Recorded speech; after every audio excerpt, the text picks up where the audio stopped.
Сәлем баршаңызға. Осы суреттегідей капкейкі красный бархаттың рецептісімен бөлісетін боламын. Керекті заттарын дайындаймыз. Кексын жасау үшін 2 жұмыртқа қажет, 10-15 ұшты капкейкі шығады, үлкен-үлкен. 2 жұмыртқаның үстінен 180 грамм сахарымызды қосып араластырамыз.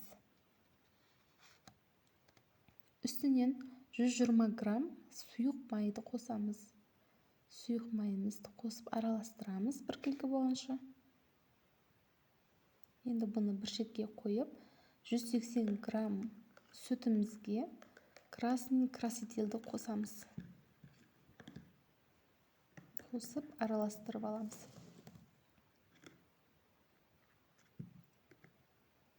Осының жартысын қосып, 2 бөлікке бөле отырып араластырамыз.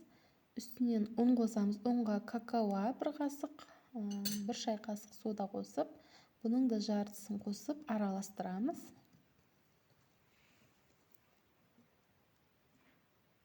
Осылай 2 бөлікке бөле отырып, барлығын араластырып аламыз. Өте оңай. Сода қосуды ұмытпаңыздар.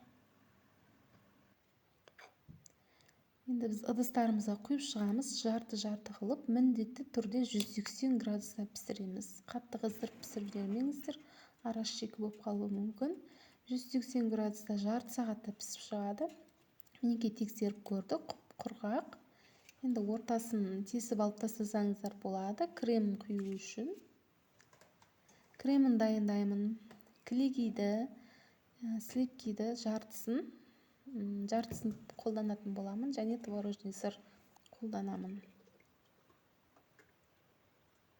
Менде 30-33 штук капкейкіге арналған.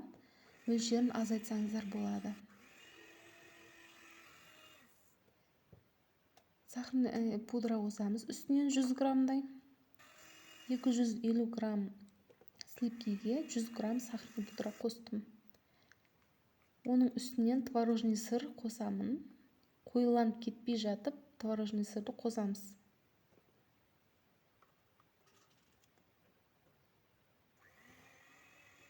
Миксердің көмегімен тегіс болғанша, қою болғанша жақсылап араластырып аламыз. Егер қанты аз болса, үстінен дәмін көріп қоссаңыздар болады. Осындай қоюлықта болғанша араластырамыз. Көп араластырмай беруге болмайды. Майы шығып іріп кетуі мүмкін. Өздеріңіздің қалауларыңызша бетін әсемдеп шықсаңыздар болады.